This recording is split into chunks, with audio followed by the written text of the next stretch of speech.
and Fulton coming to you on a game day. That is right. K-State in action tonight.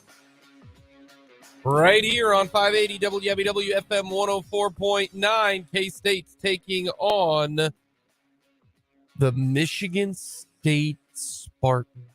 4:30 pregame coverage, so we will bow out a little earlier on 580 Sports Talk. Tip off at 5:30. We've got plenty to get to. We're going to talk lots of K-State and lots of Michigan State. Stephen Brooks will be joining us. Covers the Spartans from Madison Square Garden for 24/7 Sports. We'll talk with Kellis Robinett today at 1:30. We'll get into a little Chiefs news. We'll talk a little Royals. Opening day is 1 week away. Hey. I'm excited for opening day. I love good little opening musical day. talent there. I like opening day. It's a good time. A lot of fun. Yeah. And we are going to start registering people for not one, but 2 opening day ticket giveaways. You get a chance to be registered. We'll have one chance today for both Mic'd Up and 580 Sports Talk. Chance tomorrow, Mic'd Up and 580 Sports Talk. And then Monday, we will announce the winner. Technically winners. We got a family 4-pack and a pair of tickets to opening day for the Kansas City Royals. A week from today. 3:10 first pitch from the K in like 48-degree weather. Let's see what the temperature is supposed to be next week. We will. I'm curious. We will be registering there. So you want to be listening coming up today in the 2:00 hour. Chance to get registered. So there will be a few different opportunities that you have a chance to get registered for opening day at the K. The good news for opening day at the K. Not windy. It's high as 68. The bad news for opening day at the K. Windy. Might be some rain in the forecast. Oh, it's going to move to Friday. We're really far out. We're still a week out. Rain can change a lot in a week. And maybe that's why they do it on... No, it's 100% why they do it with the built-in off-cam front. This is 100% why they do it, but and I get it. Everybody in this building, apparently besides me, thinks that it's just ridiculous. Too many off days in the beginning of the month. Whatever. Too many off days. So, a lot to get to. Hit us up on our text line, 785-272-9429. All of our tournament coverage brought to you by Lewis Toyota here in Topeka, I-470 in Fairlawn. Shop local, shop Lewis Toyota. Right now, a lot of people are liking the Cats. Yeah, they are. They're liking the Cats. CBS Sports had 8 of their college basketball experts. They had 5 of the 8 picking the Cats to go to Houston. That's not just beat Michigan State. It's go to Houston, meaning y'all are going to have a problem when the Cats come. How about ESPN? They had 4 experts. 3 of them are picking K-State to beat Michigan State today. 3 of them. That's 11 experts. And 8 of the 11 are picking Kansas State to beat Michigan State. People love the Cats. They're a fun story right now. They are. I think outside of Tennessee, this is the best matchup that I think you can have. I don't include Princeton because Creighton should beat Princeton. Although it'd be pretty sweet if Princeton did make it to the Elite Eight. Back-to-back years of 15 makes it to the Elite Eight. But I would rather enjoy that. Oh, I think it'd be hilarious. I really do. But when I look at this game and trying to break down and get a pick, and I am going to pick K-State to win this game. Mm-hmm. And I think it comes down to about 2 or 3 different areas in this game. And the first one is Keontae Johnson cannot get in foul trouble. He cannot, because this Michigan State team, that's key number 2, they are big, they are physical, and they go after the boards hard. They do not give offensive rebounds. They really, really don't. And if you look at what they've done in the last couple of games, they board it hard on the defensive side. So what does that mean? That means that you have got to make your layups. You have got to make your first shots, because you are not going to get a whole lot of second opportunities. Yeah. They are not tremendous on the offensive glass, but they still will go hard after it. And that's why I think Keontae Johnson cannot get in foul trouble in this game. He is so important. If Marquise Noel and Keontae Johnson don't play well, I don't think K-State can win this game. Just like it is every other game this year. When one of those two guys did not play well, it was hard. Do you remember when K-State had their little, little struggle bus? Yeah. It was because Keontae Johnson was not playing well at that time. He got his second wind. K-State started playing a lot better. It is no surprise why the Cats are where they're at right now. It's because Keontae Johnson and Marquise Noel played well in this tournament. Your stars got to show up. And the best way for your stars to show up is that you can't get in foul trouble. Marquise Noel doesn't normally get in foul trouble. He really, really doesn't. But Keontae Johnson has, at times this year, gotten in foul trouble. And do you get a quick, silly one? Do you get an unlucky one? Going up for a rebound and it goes someone and you come down and you bump them and they tweet, and then you get just a silly foul that didn't affect a whole lot, but it's going to be called a foul. I think that's so big. And then the rebounding aspect of it. Then finally, this is a slow and methodical basketball team for Michigan State. When you look right now at their last couple of games when they have lost, okay, they have low scoring games, okay, low scoring games. They lost to Ohio State. They scored 58. All right. They lost to Michigan, scored 70, lost to Rutgers, scored 55, lost to Purdue, scored 61. The one outlier is when they scored 106. That was in overtime. That was against Iowa. Well, Iowa plays zero defense. None. Absolutely none. So I don't even factor that one in there. That's fair. So you have a chance to make it a high-scoring game. To me, benefits the Kansas State Wildcats. If you can get up and down, that benefits the Wildcats. They played Southern Cal, won 72-62. And it really wasn't 72-62 because at the end of the game, you're fouling, you're giving up points. That game was in the 60s. Marquette was in the 60s. All right. The loss to Ohio State, they scored in the 50s. I don't count Nebraska because Nebraska's awful at basketball, and I don't know if they will ever be good at basketball ever again. Maybe not. I think for Kansas State, I'm not expecting a great shooting night for Michigan State, and I'm not expecting a great shooting night for Kansas State because no one really has shot the ball well consistently, especially in the NCAA tournament. So get out and go. Use your quickness. Make this a track meet. Get out. When K-State gets out in fast break, they are a much more dynamic team. So that's how I view the keys to this game.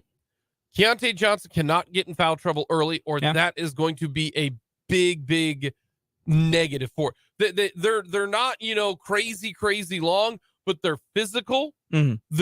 They're stout. There are a lot of Keontae Johnson type bodies for Michigan State. Yeah, it's not about length and height for Michigan State. It's just physicality is what they do. No, I'm with you. A key to this for me, even it extends a little beyond Keontae. It is you need at least one of Keontae or Marquise to show up. I think you need maybe both of them. Here's my thing. I think you could survive one of them not going off, so to speak. Like, you don't need both of them dropping 20, 25 points. You don't. You need one to really show up, in my opinion. I think you can survive without the other. Because, like we noted, Michigan State, with the way they play, their tempo is just, Looking at your, I got the Ken Palm numbers up here. Do you know where Michigan State would be in adjusted tempo and Ken Palm this year? They're not a fast team. They're 303rd. Yeah, they're not fast. And because of that, when games become limited possessions, the raw counting stats are not really what you need. You need it to work within the percentage and flow of the game. This is going to be a lower possession contest to an extent.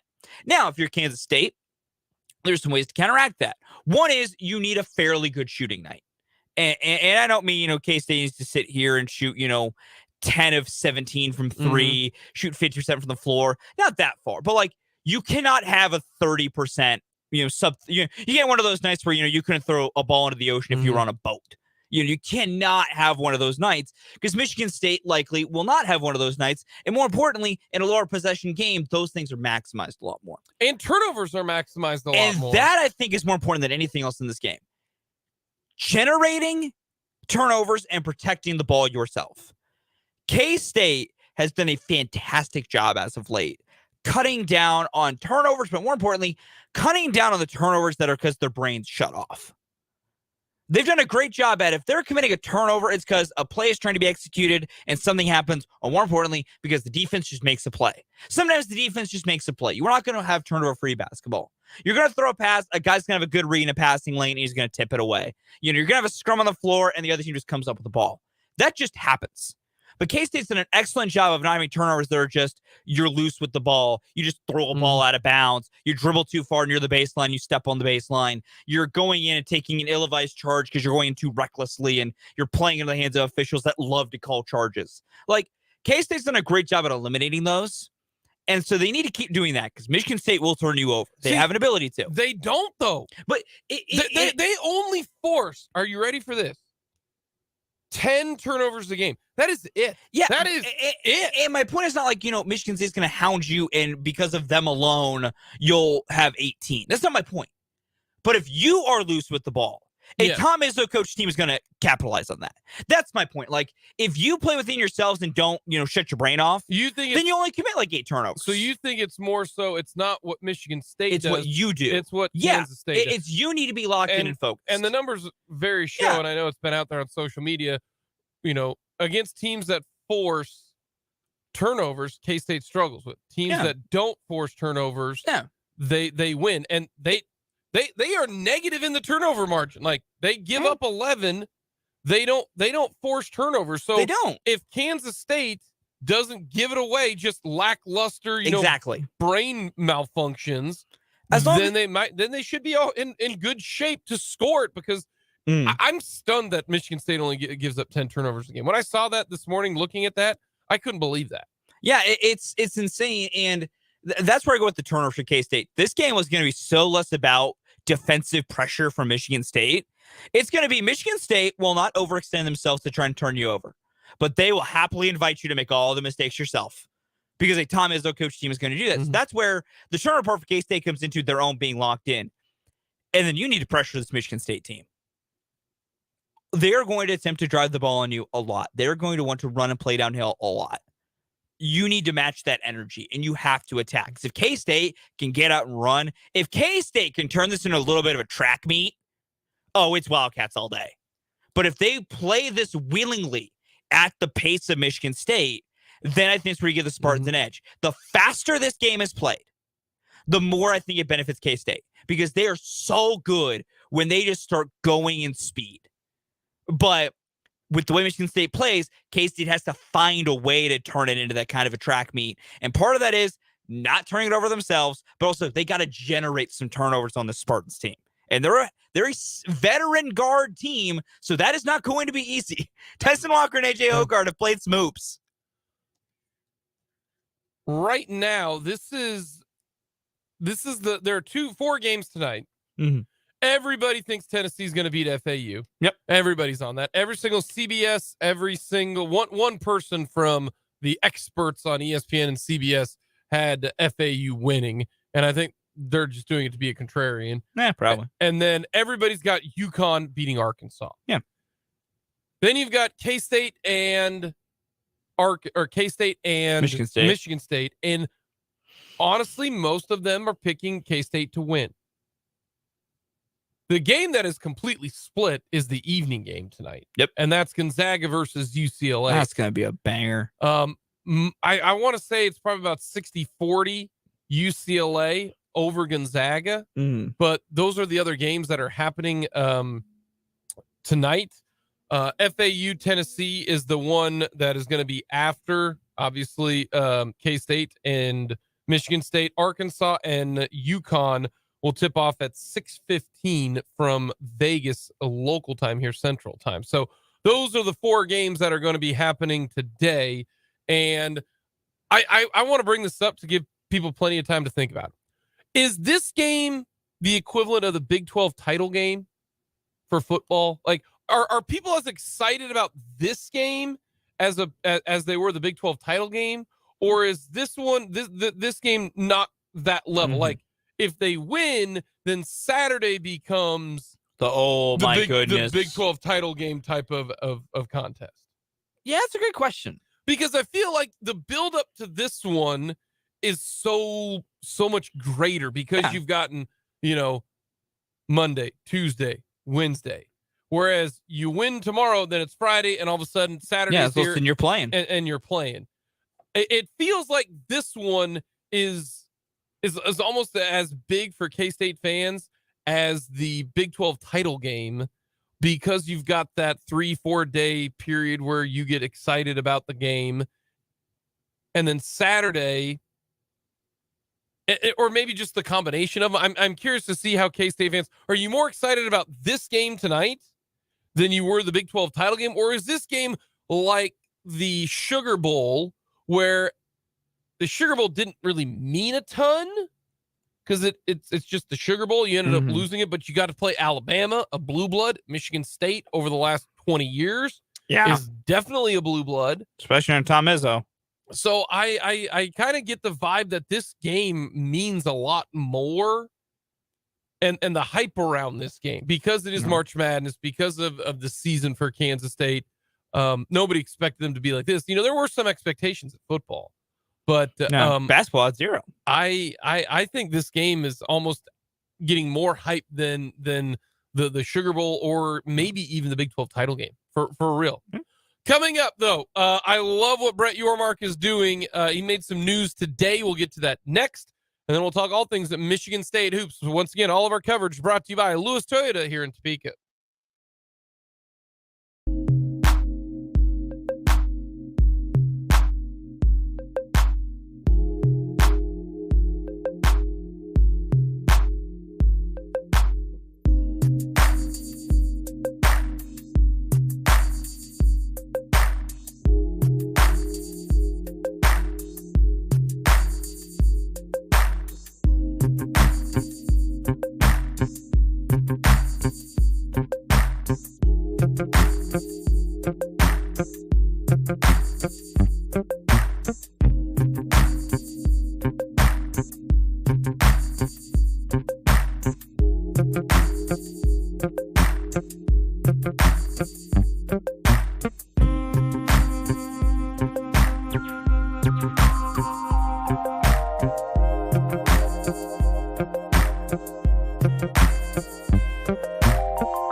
And the Big 12 has announced a fun new, I don't want to call it an initiative, but it's kind of what it is.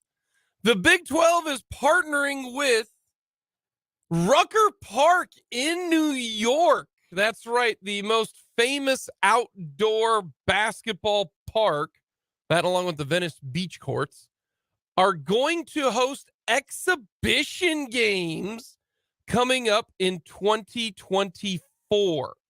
The conference is aiming to host men's and women's exhibition games in the summer of 2024, pending approval from the NCAA.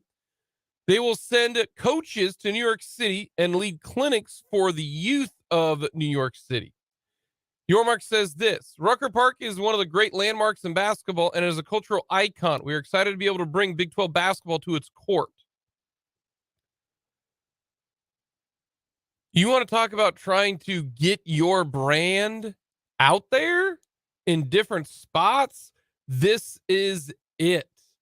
Yormark says, quote, we are committed to growing the conference's footprint in a variety of ways, and we want kids across New York City to experience the Big 12 basketball firsthand, end quote. We have talked about this, that everything is driven by football, but Yormark sees basketball as a untapped money market. And I think there might be some shifts and changes to what the Big 12 hoops is going to be with how good that this Big 12 hoops landscape can be. Oh, yeah. But this is the reason I love this is an athletic director would not do this. Okay. No. You know, Bob Bowlesby, the most electric man in, college athletics, would not do this. This is a NBA guy who he was the CEO of the Nets. This is something that's exciting, that's new, that's fresh, that's different. I like it. Plus, I want to go to Rucker Park. That'll be a lot of fun. I think that's good stuff from the Big 12. Coming up, we're going to talk all things Michigan State.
Robinett of the Wichita Eagle and the Kansas City Star coming up an hour from right now, breaking things down from the K-State perspective. But right now, we're going to talk all things Michigan State Spartans. That is right. Tom Izzo and the Spartans taking on the Kansas State Wildcats. You can hear that game, pregame coverage starting tonight, 4:30, 5:30 with the tip-off. Right here on your home for Wildcat Athletics, 580 WWW FM 104.9. All of our NCAA tournament coverage brought to you by Lewis Toyota here in Topeka. I-470 in Fairlawn. Shop local, shop Lewis here in Topeka. And we bring in Stephen Brooks, covers the Michigan State Spartans for 24/7 Sports. Stephen, how's life in the Big Apple right now? Oh, it's great, man.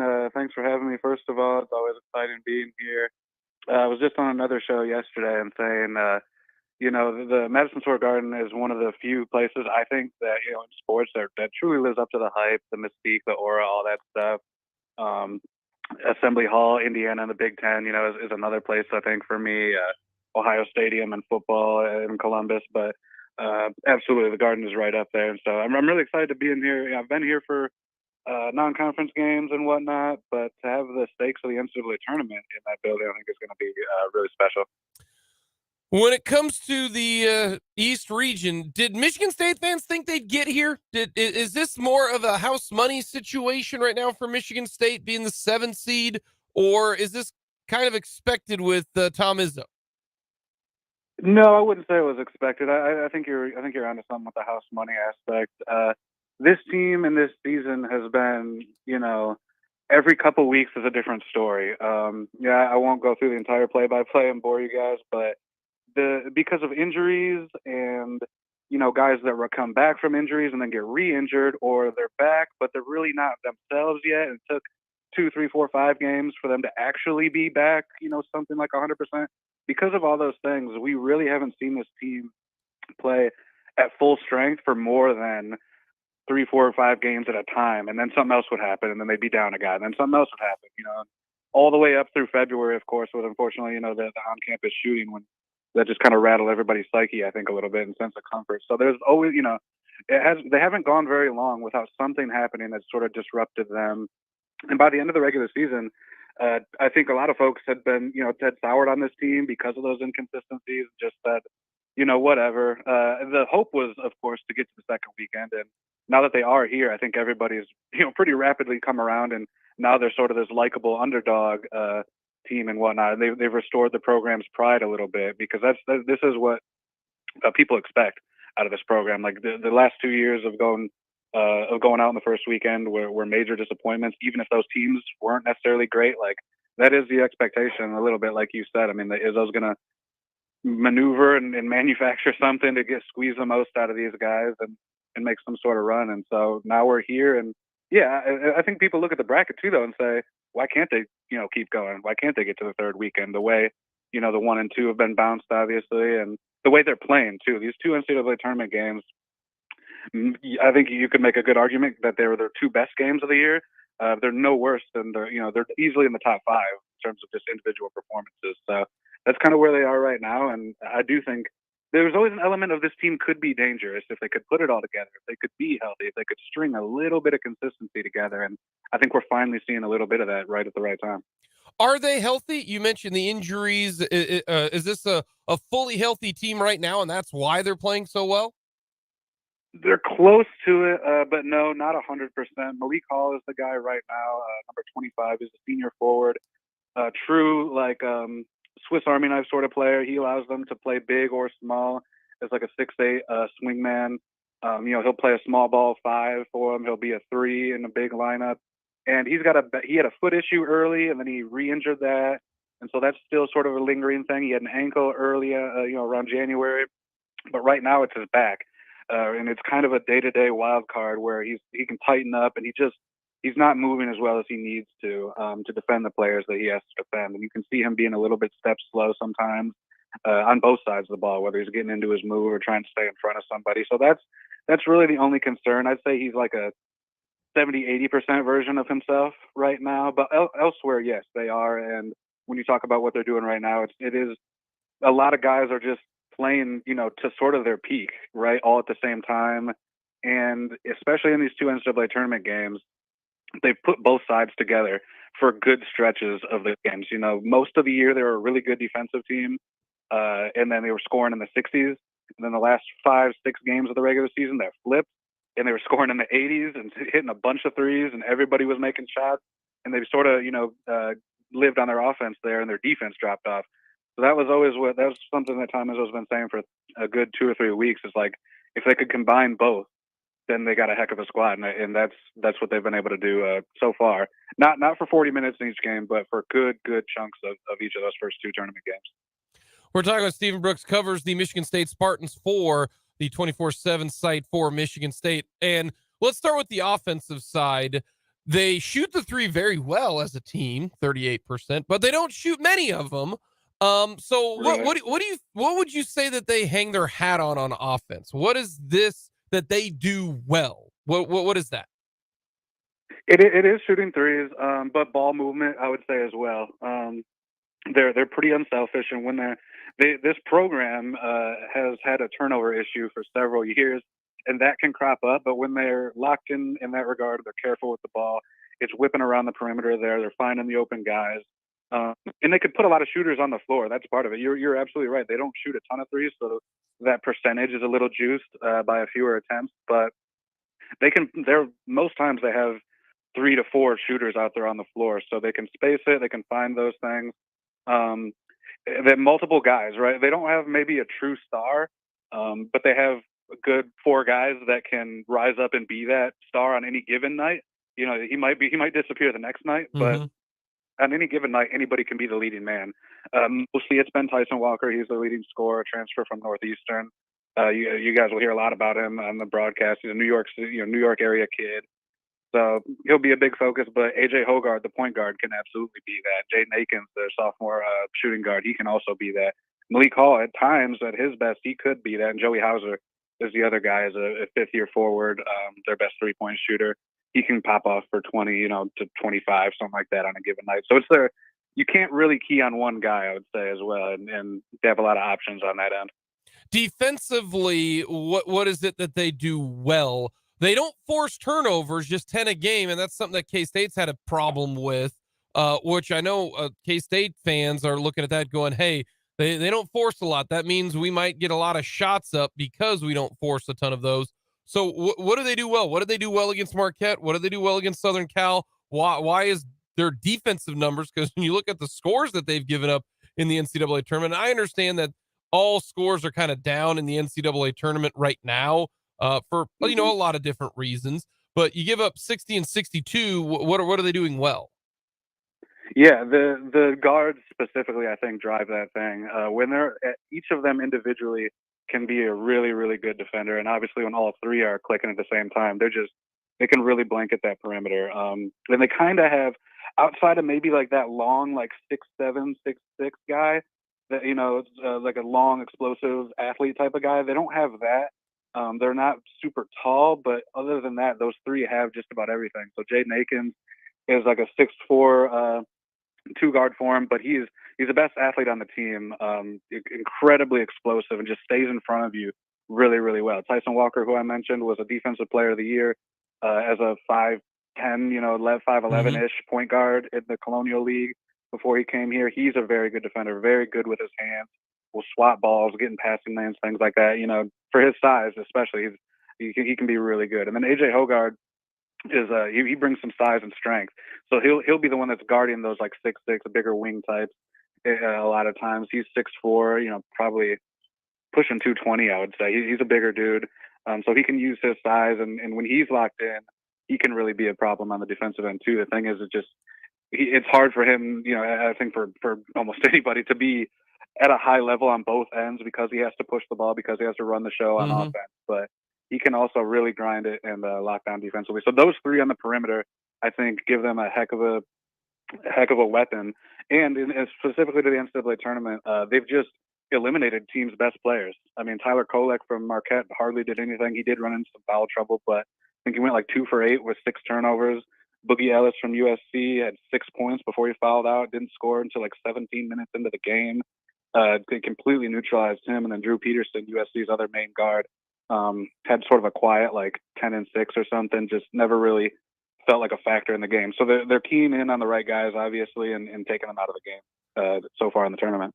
So when you look at Kansas State, what is something that Kansas State does that concerns Michigan State fans? I can tell you from a K-State fan's perspective, it's one, rebounding, getting out quick, and then just methodically, slowly, and because the slow tempo, the slow pace. K-State likes to get out and go.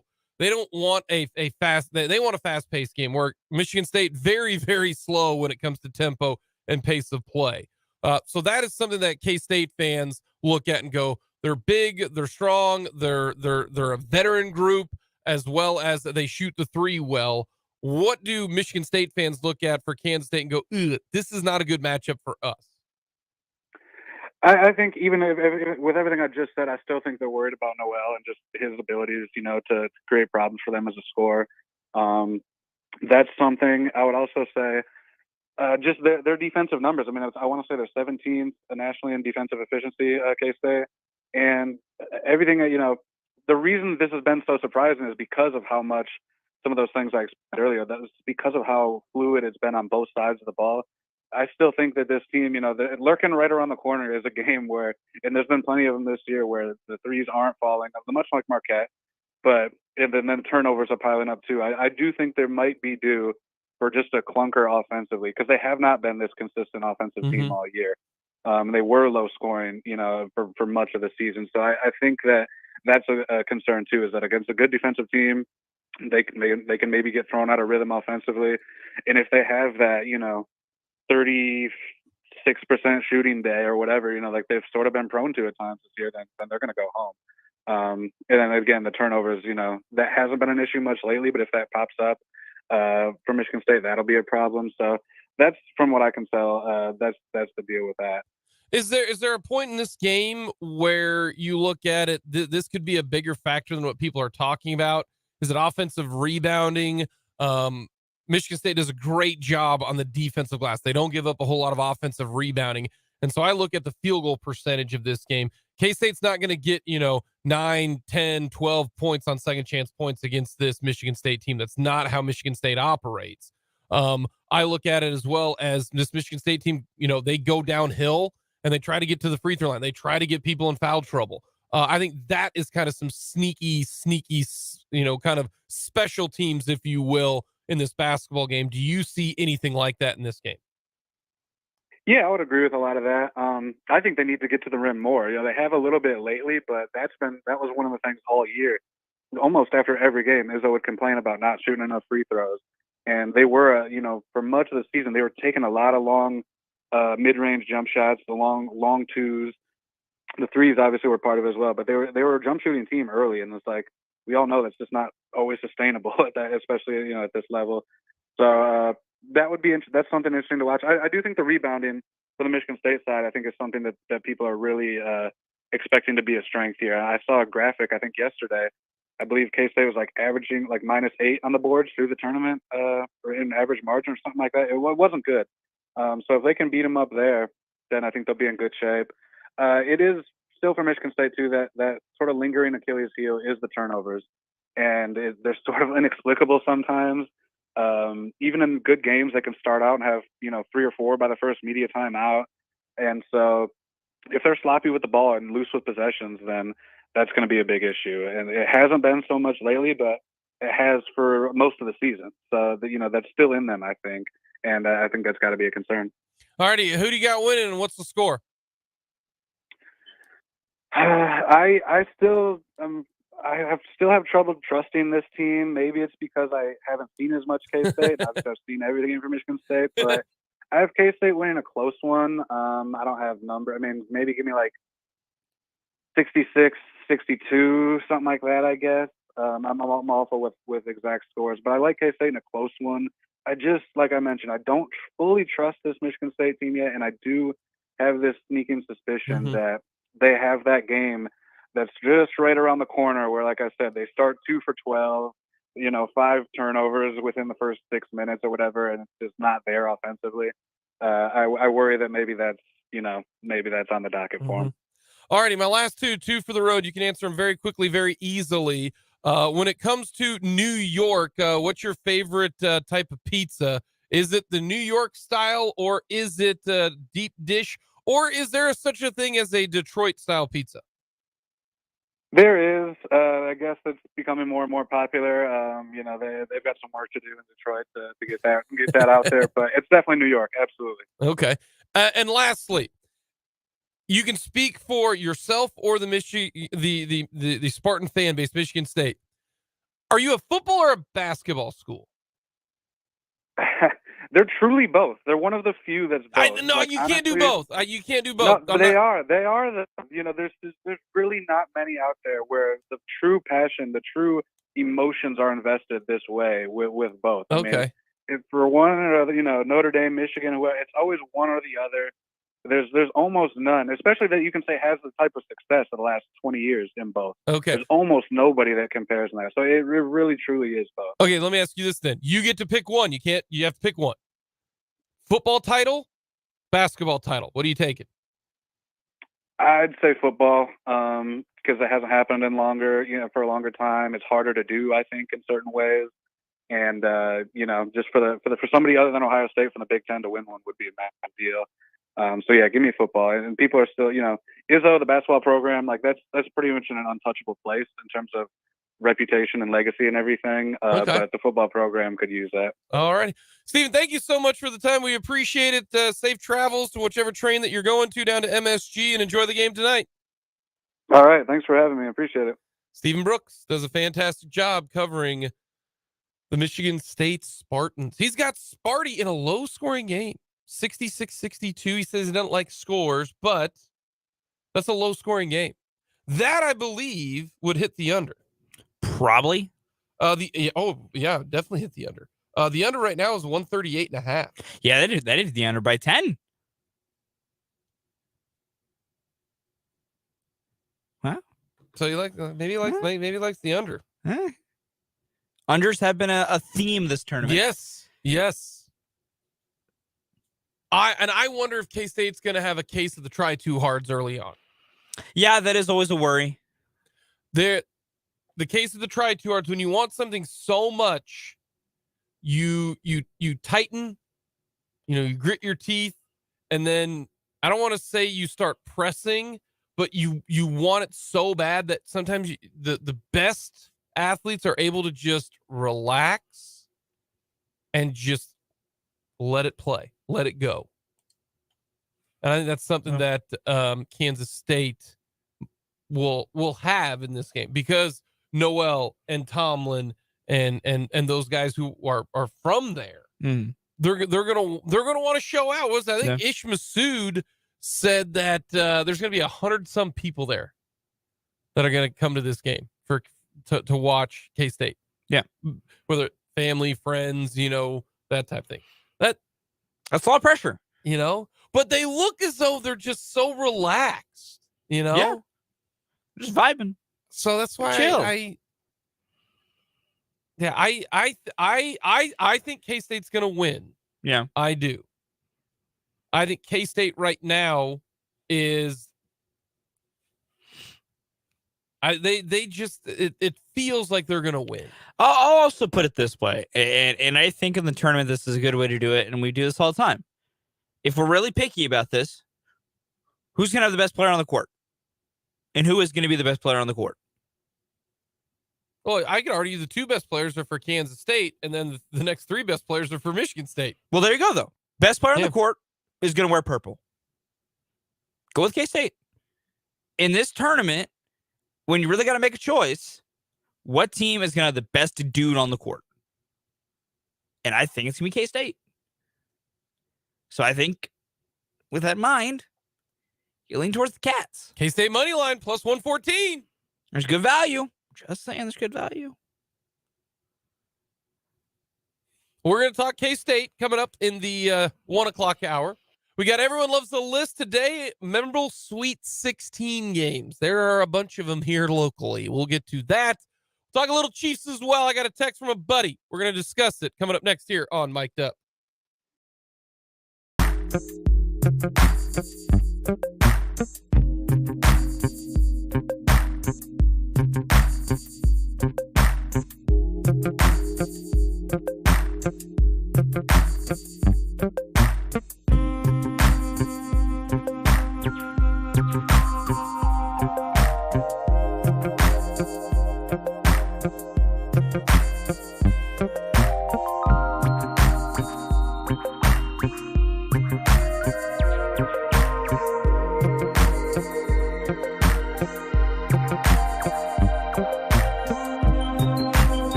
Up with Jake and Fulton on a Thursday. Thank you so much for stopping by.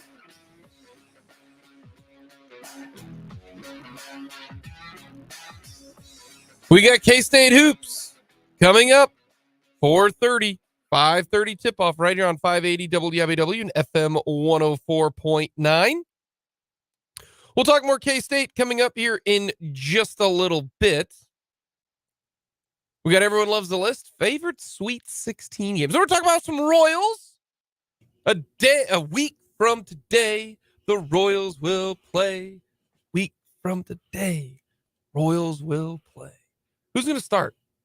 Probably Zach. Zach Greinke. The timeline sets up for it to be his turn in rotation based on like spring training's gone. Alrighty. But they have not announced anything yet. We will get to your chance to get registered for Royals tickets. We've got a pair of tickets and a family 4-pack for opening day. Opening day at the K. It's amazing. They're wearing powders. It's amazing. They're going to wear all if powders. You've never gone to an opening day. You need to go to an opening day at the K.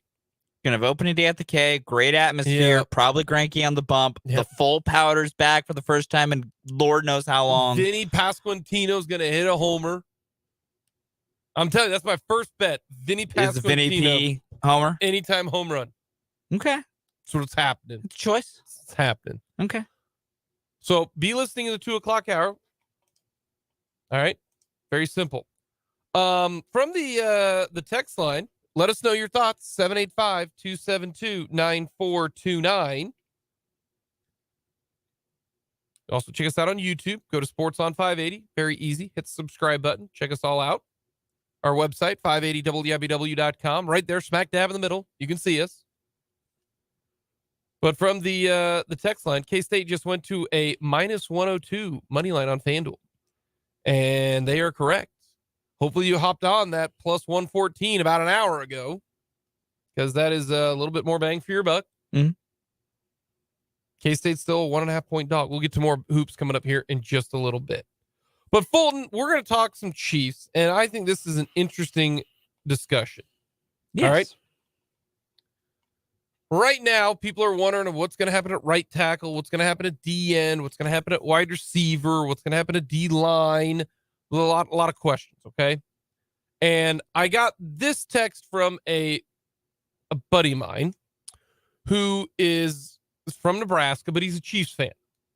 Okay. A lot of Chiefs fans in Nebraska. Says this: anyone getting nervous with all these Chiefs leaving ain't going to have a receiving core pretty soon. And I said, no, not nervous. And he goes, Jake, I know you don't stay up to date with sports, but with the wide receiver room getting so low, they might need to call you soon. Okay.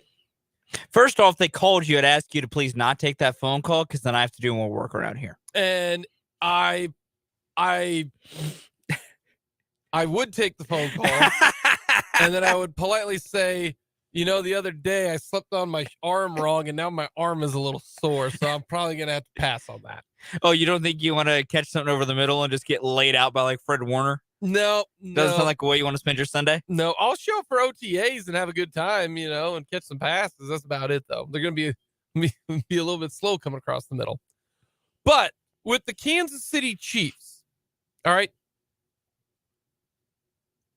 last year at this time, today, they traded Tyreek Hill. Mm-hmm.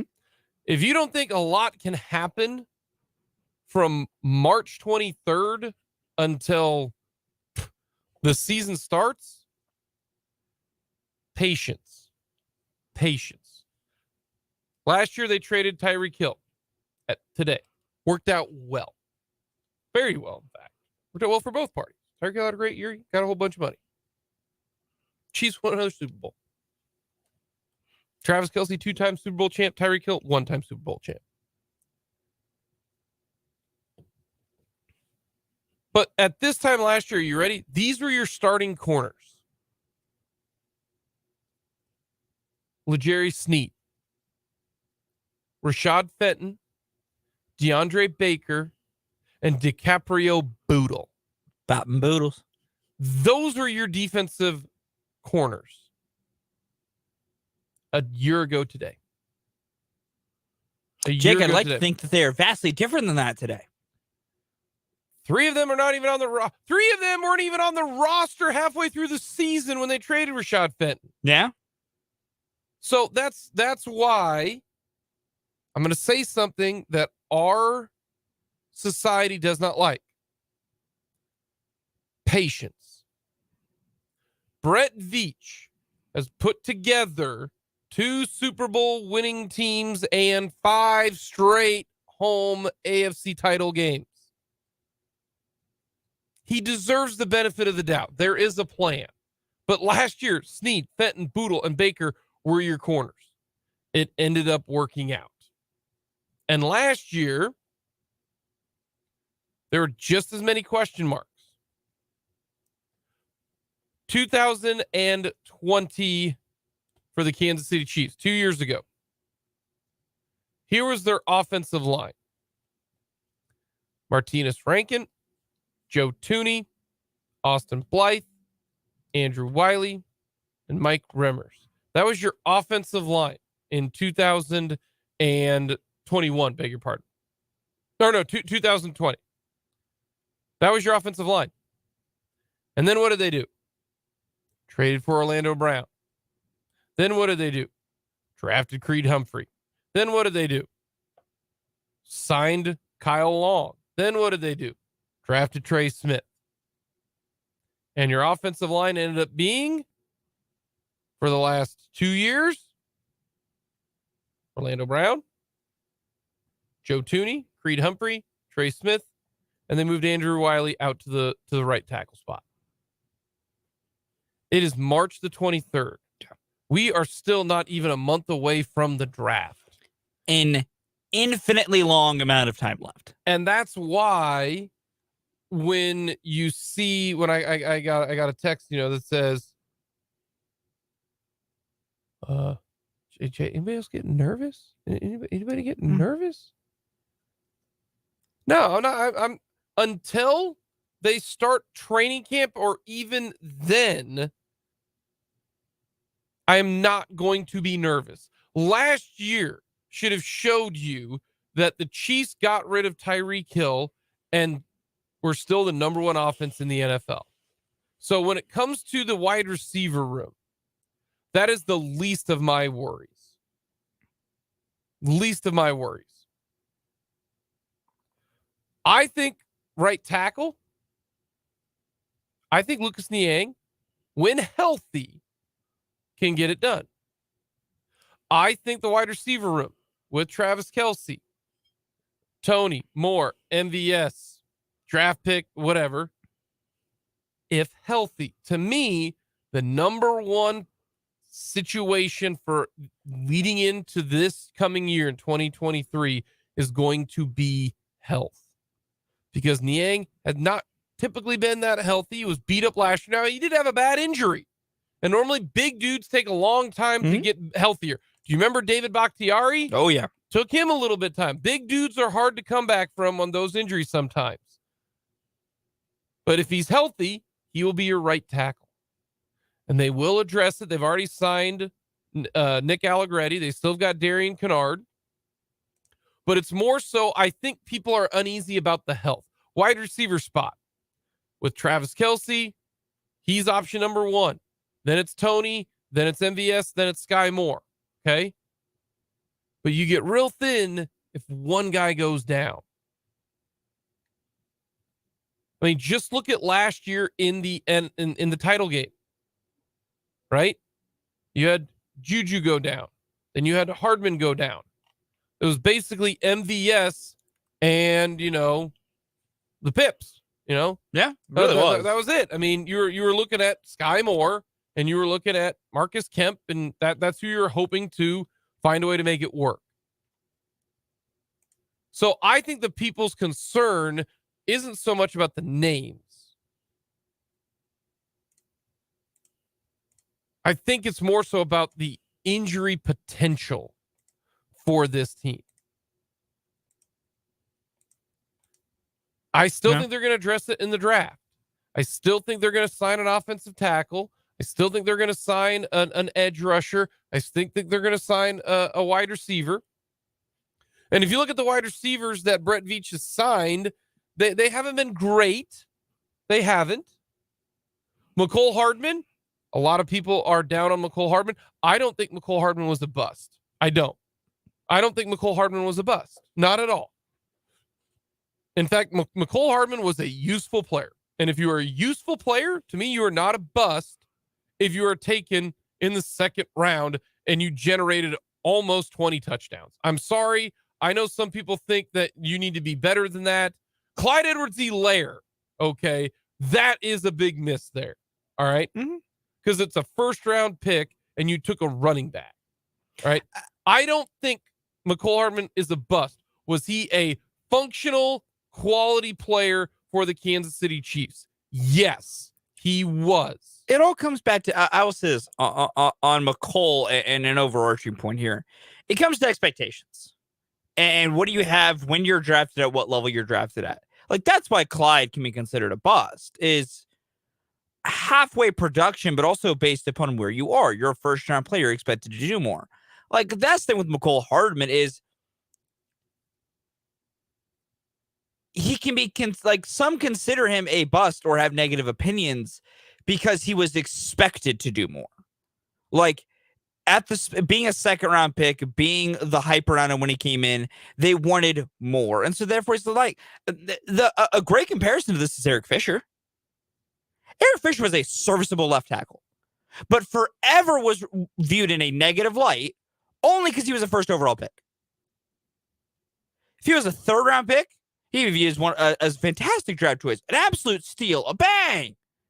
Because he was the first overall pick, him being good at left tackle wasn't good enough. That's the whole McCole Hardman thing. And that's been my thing of like, was he terrible? No, because as I keep saying, like, it's my whole thing with McCole Hardman.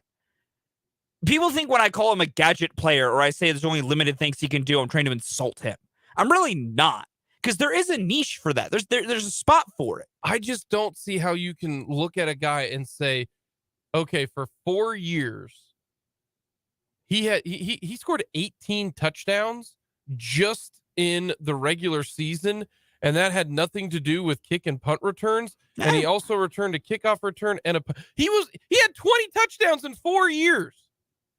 No, that is great. That's really good. Yes. That's really good. I don't ever want it to be conflated that I am not appreciative of what McCole Hardman brought to this football team. I am. The fact of the matter is, when he was drafted, with everything around it, it was to eventually be at least a wide receiver too. That is what his expectations were. And you cannot tell me he ever met those expectations. That's not a bust. I know, and I agree. I don't want to call him a bust. I agree. Tano Passano. Yeah. And all those guys I agree. Breland Speaks, bust city. Yeah. No, I agree. The word bust does not apply to McCole Hardman. No, it does not apply. Not at all. But underwhelming, did not meet expectations. See, I don't even think underwhelming. I think that's too strong. It's relative to expectations. I'm giving you my expectations. Then you had, and that's fair. I don't think if your expectations were not with that second round pick for him to eventually become a wide receiver 2 and a significant overall contributor. I think he was a significant contributor. He was a wide receiver 3 at best who did a great work in special moments. I think he did not contribute as an overall body of work. I think he was overdrafted. And that's fair. And that's why that's completely fair. To me, what McCole Hardman did, and if the Chiefs didn't have Tony and Sky Moore, I think they would have brought him back. I think this was the same thing with Juju. You know, Juju's the same situation. They could have brought Juju back. They decided not to. Yes, they actively chose not to. That price they could have. They could have matched it if they really wanted Juju. Yeah. Same thing with McCole. They could have matched that. They moved on because they are going to go in a different direction. But I think McCole Hardman was a perfectly fine wide receiver for the Kansas City Chiefs. Yeah. Next year they took Cornell Powell in the 5th round. That has not worked out. No. And then last year they took Sky Moore, and that's still to be determined. Yeah, jury's still out on that. And the reason why is you 1 year. Well, and you had 3 veterans ahead of him in MVS, in McCole Hardman, and in Juju Smith-Schuster. So I still think they're gonna fix that spot, but I would not freak out if you are a Chief fan right now about any position.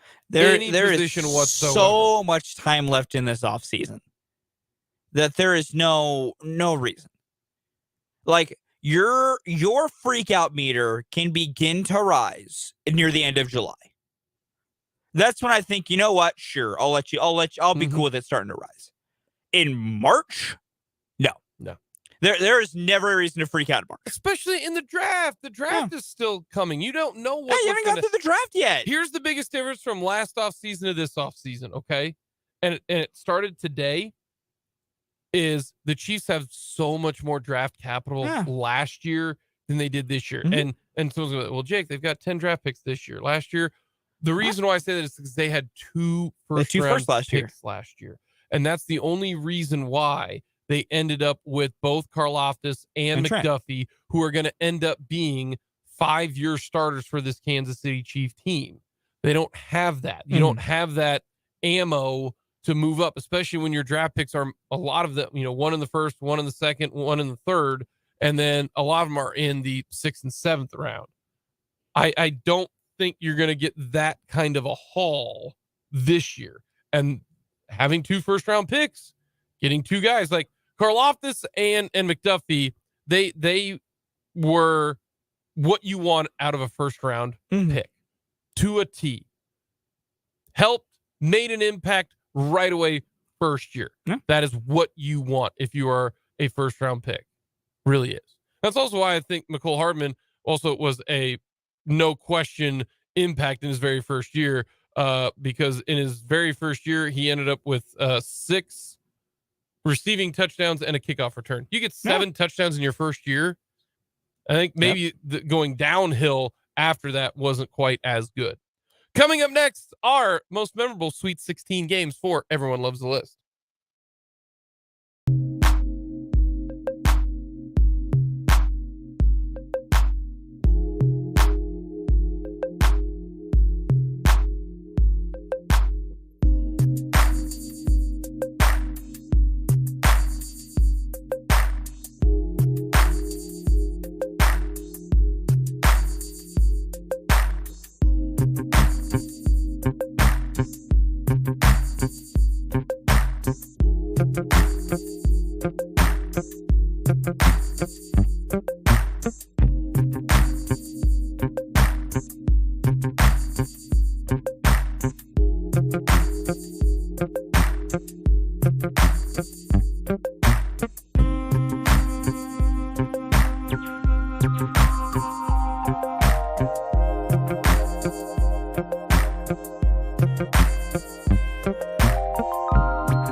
We get to get Fulton all pumped up and ready to go for a week from today, opening day at the K.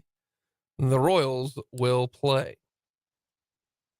So we are going to give away not one, but two opening day tickets. We have a family 4-pack and a pair of tickets to opening day. You get registered today, tomorrow, and then we will give them away on Monday, as that is going to be the plan. 580 Sports Talk as well. That was the idea. Sometimes when we give away stuff, it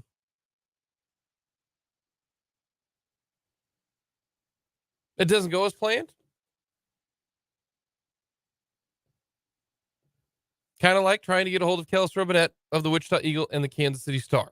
In his defense, he's in New York, and that seems like a lot of fun.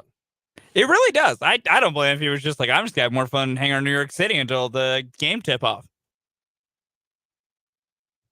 So tip-off tonight, 4:30 pregame coverage, 5:30 tip-off from MSG. It is the very first game out of the gun for the Sweet 16. We'll get to some more of our K-State coverage coming up in the 2 o'clock hour. We have another edition of Bench, Cut, and Start. And I have no idea where Fulton's going to go at with this one. But we will get to that coming up as well in the 2 o'clock hour. As always, let us know your thoughts. Hit us up on our text line, 785-272-9429. How do you get registered? You have to be the correct caller for the Royals tickets. So we're going to do that today, tomorrow, and the 2 o'clock hour. I'm even telling you the time. That's how nice of a guy I am, Fulton. Telling you the time, 2 o'clock. All you got to do is listen. It might be a call. It might be a trivia question. I don't know. But you get registered. And then I think what we'll do is we'll just randomly pick, draw out of a hat. And then you get to choose. Do you want the 4-pack or do you want the pair of tickets? The pair of tickets are pretty low-level tickets for opening day. We wanted to try to make it something a little bit special. So do you want to go with 4 people and not have the super low, 10 rows up tickets? Or do you want the 4-pack? So be listening in the 2 o'clock hour. And Fulton is going to get all excited because there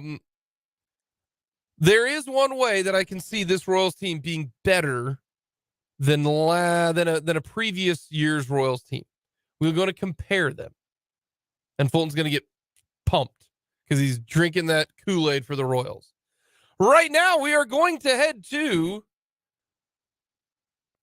Madison Square Garden. Maybe he's not there just yet. He was staying at a very lovely hotel room that he posted up on his Twitter. That is Kellis Robinett of the Kansas City Star and the Wichita Eagle. Kellis, where are you located right now? Are you in your lodging? Are you en route? Did you decide to take a taxi? Did you walk? Are you taking the subway? What is your route to MSG tonight? Well, at the time being, I'm in my Cracker Box Hotel in West Times Square. It's half a mile from Madison Square Garden, so I think I'm just going to hoof it and walk over there to the game here in about an hour or so. We're still a little bit away from tip off. But yeah, I'll walk over there, smell some New York pizza, see some pigeons and stuff, and get the game the old fashioned way. Are you yay or nay on New York City? I'm kind of in between. I like visiting here. I'm really glad I don't live here. I much prefer the elbow room we get in Manhattan, Kansas instead of Manhattan, New York. The grass aspect there's just not a whole lot of grass there. When I mean grass, I mean like actual grass. I remember visiting there one time. There was at the apartment complex, it had a section where it was outdoor and it was 8 stories up, and they had a section on top of the roof just for grass, so people could lay in the grass. Wow. They're that hard up for it, huh? They could walk to Central Park. Well, they were in Queens, so Okay. it wasn't in Manhattan. And so I'm just thinking, and they had all these lawn chairs. No one was sitting in the lawn chairs, Kellis. They were all had their towel and they were laying on the grass. I was like, I can do that in my backyard. Yeah, I mean, maybe that's what a New Yorker does when they visit Kansas, to lay in the field. Did you check out any pizza? I saw on your Twitter handle that you checked out some pizza. Are you a New York style pizza guy? Yeah, I love New York style pizza. The big slices, it just makes it easier than ordering a whole pie. But yeah, no, I had some good stuff last night. I'll probably get another slice after the game here today. That's definitely one of the things I like about New York is you're never a block away from a pretty decent slice of pizza. Yeah, the food there in New York is awesome. I remember the what do you call it? The food trucks there are just incredible. There's such good food that you can find on the corner of like 5th and 5th Avenue and 75th Street. I guarantee you there's some type of gyro or burrito that's just to die for at that location. That's the best part about New York. The food there is excellent. Let's talk some hoops then. How are you feeling about this game for Kansas State against Michigan State? I mean, I think it's about as close as to a toss-up as you're going to get in the NCAA tournament. The line's kind of shifted a little bit. I think K-State started as a slim favorite. Then it got as high as Michigan State -2. Last time I looked, it was Michigan State -1. So really nobody can make up their mind which way they're going to go. I looked at Bart Torvik's website yesterday, and he had it a complete tie. Each team gets a 50% chance to win the game. So, yeah, tough one to predict. I think Kansas State's got the better team, the more talented starting lineup. But I think that Tom Izzo is very difficult to beat in March, especially once he advances a little bit into the tournament. So, yeah, team versus coach here. It'll be interesting to see how it plays out.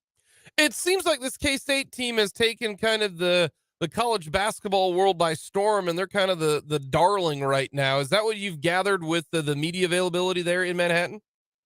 Well, especially in New York, it was a little bit, not much surprised me yesterday, but it did surprise me that Marquise Noel, everywhere he walked in Madison Square Garden, he basically had, I'm not even kidding you, 20, 25 New York media following him around every single step of the way. I mean, and I don't know if part of this was Michigan State has a kid who's from New York and actually played against Marquise Noel in high school, and he really was not playing along with the whole narrative. They were trying to get him to talk about how great it was to be home, and he was just like, it's just another game to me. I don't know, he's not playing along at all. Marquise was the polar opposite. I love being back here. I'm Mr. New York City. I want to be known as the greatest player who's ever come out of here. So they were eating it up. I mean, it was just comical. Like when he was the last person to walk in the Kansas State locker room, and when he did, he literally had 20, 25, 30 people following him. And there were so many people around him, I didn't even bother to try and talk to him. But there was one camera crew that had a guy with a boom mic, and he was standing a good 20 yards away with his mic, holding it over everybody else just to hear what he had to say. So he was a very, very popular guy here. When it comes to the game, what part of this game do you think is the strength for K-State? Is it, getting out and running because they can get up, they're quicker? Michigan State plays at a snail's pace. Fulton, what'd you say the tempo was for them? Michigan State is 303rd in Yeah. tempo according to Ken Palm. They don't get out and they're very slow. Or where do you think the strength is in this matchup on the court? Yeah, it's a good question. I mean, if Kansas State can get out and run, speed things up, that's probably a good thing. But at the same time, Michigan State shoots the ball so well from the 3-point line. They're at almost 39% as a team from back there. You get an up and down contest, and they can get some trailer shots or something. Maybe that's not what you want. So kind of conflicting on that one. I think really though, if you're Kansas State, you just want to attack this like you have been every other game. When you get an opportunity to get out and run and score easy buckets with Marquise Noel passing the people, do it. When you have to get in midcourt, be selective in where you shoot. It's but I think that is what makes it a difficult matchup just for both sides, because there's really no super obvious way for either team to attack the other. Like you would think Michigan State, okay, they want to be shooting threes here because of the stats just mentioned, but that's Kansas State's strength on defense. They're elite from the 3-point line. They know who to guard out there. They know who not to guard. So, how much of a factor is it that they shoot the ball well from three? Kansas State defends so well. I don't know. And then you flip it around. Michigan State, they don't turn you over, which is great news for Kansas State. Mm-hmm. They won't get out there and do what West Virginia and TCU did do in games this season, but it's very hard to shoot threes against them. It's very hard to shoot twos against them. They're pretty balanced otherwise, so there's no just like super obvious thing to attack here, and that's why I think that both Tom Izzo and Jerome Tang can be X factors here, because the coach who came through with the better scout is going to have an advantage. We're talking with Kellis Robinett, covers the K-State Wildcats for the Wichita Eagle and the Kansas City Star. You can follow him on Twitter at Kellis Robinett. He is in Madison Square Garden this evening for K-State versus Michigan State. All of our tournament coverage brought to you by Lewis Toyota here in the capital city, I-470 and Fairlawn. And you mentioned shooting it. They have not shot it well the last 3 games, Michigan State, and nobody's really shot it well in the NCAA tournament. Has there been any discussion as to why, when you've been talking, and have you overheard some other players mention, everybody's talking about the basketball right now, which is crazy to think that there's not a uniform basketball for everybody in college basketball. There's like 8 different basketballs that they use, including the just gigantic highlighter orange basketball that they've decided to use the last 2 years. Is there something that you've gained with the shooting and why it hasn't been so great? Well, I think it's a few things, and it was very interesting that at one point during the first 2 rounds of the NCAA tournament, the unders were hitting at almost a 2/3 rate. So it was like 22-11 at one point. Mm-hmm. So, or maybe it was even higher than that. Maybe it was 33-11 on misremembering. But I remember reading that stat and thinking, my goodness, that somebody out there who just bet, blindly unders would be up 20 units just on the first 2 rounds, just without any thought into anything. So I think there are a couple of factors. I think one, a lot of these games are being refed by new personnel. There aren't Big 12 refs on Big 12 games. There aren't SEC refs on SEC games. So they're seeing people for the first time. They're letting more things go. There's not as many free throws. So I think that's part of the reason why the scores are lower. I think also teams come out in this setting and, they're playing in brand new gyms they haven't seen before. It's do or die. They're going to be a little bit tighter than they would be usually. So that's led to it a little bit. And as silly as it sounds, I do think there is something to the balls. These are basketballs that most teams have not played with all season. And, while everybody gets the exact same amount of time to adjust to it and use it in shoot-arounds and everything, I think it still is a factor. I mean, you play golf, right? It would be probably difficult for even pro golfers to show up, at the Masters, and all of a sudden people are saying, well, we know you've been playing with one ball all season, but today you're going to be playing with, a Bridgestone instead of a Titleist, or a Titleist instead of a Max Fly. It can throw you off, and I think that's definitely part of it. I honestly, after seeing this year and last year the scores in the NCAA tournaments, it makes me wonder if they might want to find some way to get everybody a little bit more ball familiarity leading up to this event. You covered the 2010 run. in Salt Lake, you covered the 2018 run, or 2019 run, when they took down Kentucky. Does this have the same feel, better feel, more excitement, less excitement? How would you kind of rank these three, second weekend trips for Kansas State? I'd say there's probably more excitement to this one. I feel like their march to where they are right now is a little bit more expected than maybe the other ones, even though they were a 2 seed back in 2010. They had some tough teams in the way, like they had to play Jimmer Fredette in the second round, and everybody was going gaga about him. And then obviously Xavier was a difficult team in the Sweet 16. But I don't remember the excitement really ramping up until Kansas State beat Xavier back then. A couple of years ago, that one kind of came out of nowhere. Virginia going down really opened up the bracket for them, and same kind of deal. Nobody expected Kentucky, and then they did, and that's when the excitement came. So it's been cool this time to kind of see the excitement building more naturally. They're supposed to beat Montana State. They did it, slight underdogs against Kentucky, and beat them with some heroic shots. So there's a lot of excitement, and I think that just having so many New York kids on this roster and the game being in New York has added something extra to it as well. Does this game have the same type of excitement and feel as the Big 12 title game for the football team? Ooh, that's a good question right there. Yeah, probably. I mean, it's an NCAA tournament game playing against a famous coach, not a blue blood team, but a team with a lot of basketball tradition. You're doing it at the world's most famous arena. It's a big deal. The only real difference is that the Big 12 championship game for football was, split right down the middle in Dallas. You had thousands of K-State fans. You had thousands of TCU fans.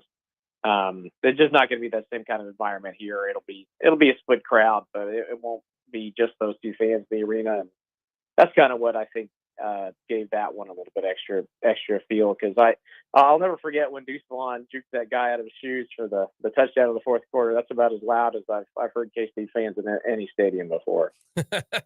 All righty, Kellis, give me your prediction. Do you like the under, because it's 138.5? Based on what we've seen elsewhere, you might as well just keep riding with it, though. You always kind of worry that maybe the books have caught on to the phenomenon here. But yeah, I think I'd go under. I worry that, like I mentioned, guys with so much New York experience playing in Madison Square Garden for the first time, I kind of compare it to, Kansas State playing their senior day this season. There's going to be nerves at the start of the game. And what happened then? They played Oklahoma. Yeah, they ended up winning, but the start of that game was pretty ugly. They trailed for most of the first half. I do worry a little bit that the first 2 minutes won't be pretty, and that could lead to an under. Yeah, a little bit of the try too hard, I think, has a chance. All right, last two questions I've got for you, two for the road, very simple. Number one, who will K-State play if they win, Tennessee or FAU?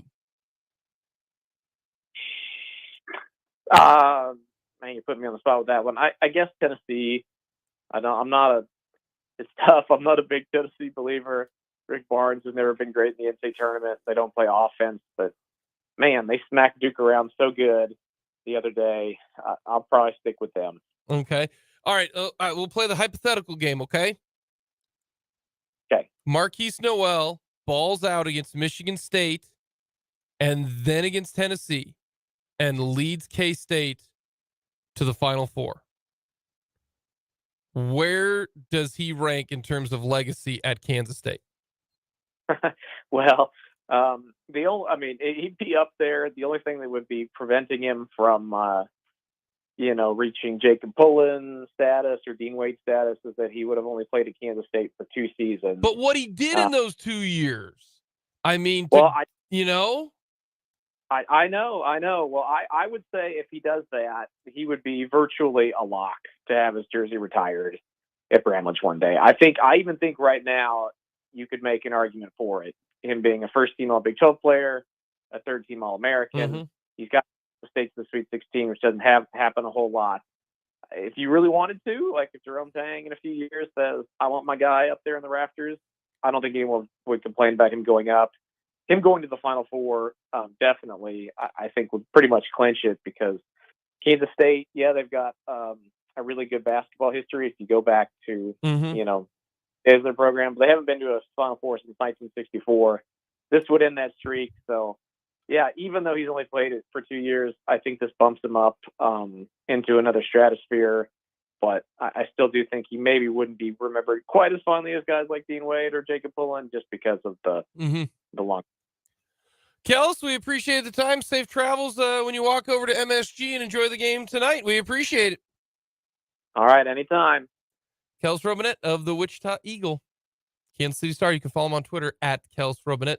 Did a great job about recruiting Marquise Noel. Shane Southwell, great piece. Check it out at Star and at the Wichita Eagle. All of our tournament coverage brought to you by Lewis Toyota here in Topeka, I-470 and Fairlawn. Shop local, shop Lewis. We'll talk some Royals baseball, give you a chance to get registered for opening day tickets.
Now, thank you so much for joining us. Jake Fulton, Fultoncaster with you. We got lots to get to this hour. We're going to talk Royals baseball, your chance to get registered for opening day tickets. That's right. Opening day at the K. A week from today, the Royals will play baseball. That's right. That is right. So be listening this hour. You'll get your chance to get registered. Who knows? Maybe we'll do it a couple times. Depends on how we're feeling.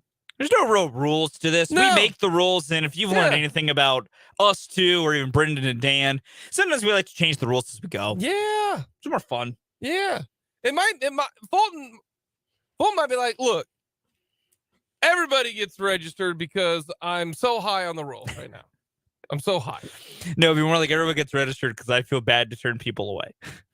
I have a terrible complex of not wanting people to be sad. Yeah. That's more what it is. All righty. So, the question I've got for you about the Royals. 172. Strikeouts for Salvador Perez. What's the question? 172 innings for Brady Singer. That would be nice. Be a nice little number. Total home runs for the Royals. Would be a real nice little number. It's over a homer a game. Yeah. That's not happening. No, not a chance. Not a chance. So here's what I wanted to discuss, okay? Yes. All righty. The current Royals over-under is 69.5 wins. Mhm. All right? You are very high on this Royals team. More than I should be, yeah. I am not quite as high on this Royals team. Probably more rationally. If I were to say that the Royals should win 74 games this year, what would you say? 74? Yeah. So that's reasonable. Reasonable. That's a reasonable number. Okay, reasonable. That's an attainable number. Reasonable number. Mhm. Okay. 74. 74, No. Not going to be in the basement. No. And maybe those 74, a bunch of them are in April and May, and we're still interested in the Royals in June and July. You know, they just maybe hit a wall at the end of the year because they're young and get tired. And here is what I want to talk about. In 2021, Mhm. 2 years ago, Mhm. they won 74 games. Yeah, they do. Lost 88. Is this roster right now, leading into the game, coming up today, I believe, Yes, there's a game tonight. better than 2021? And we're going to go through it. Who is better? We're going to start at the DH spot. Looks like Franmil Reyes is going to be your DH. Probably. Yep.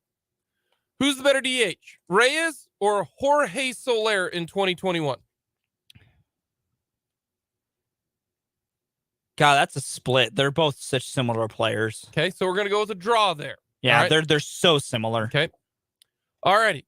Now we're going to go catcher. Salvador Perez in 2021 or Salvador Perez right now? Who are you taking? God, 2021, that was Sal's I'm going to go crazy year. You got to take that version of Sal. He ain't going to do that again. Okay. You got to take that version of Sal. All righty. So we got Sal is better in 2021 than he is now. Yeah, okay? He had probably. 48 bombs. That was a pretty good year for Sal. Honestly, and by aging profiles, Yep. yeah. Yep. Okay. First baseman, you had Carlos Santana Cue the Santana music. or Vinny Pasquantino. Who you taking? Vinny Pasquantino, don't ask me again. Oh, You can't ask me again. I It's just more wasn't of like planning on it. Yeah, it was more just like a give me Vinny Yes. nine ways to Sunday. Yeah, I do. I'm with you. I think Vinny Pasquantino, because Santana that year was not great. Yeah, He was not great. Yeah. Okay. All righty. Second base. Mhm. It is going to be either Lopez or Massey, Mm-hmm. or are you taking Whit Merrifield? I take Michael Massey versus the 2021 version of Whit Merrifield. Yeah, the 2021 I version. think 2023 Michael Massey can be better.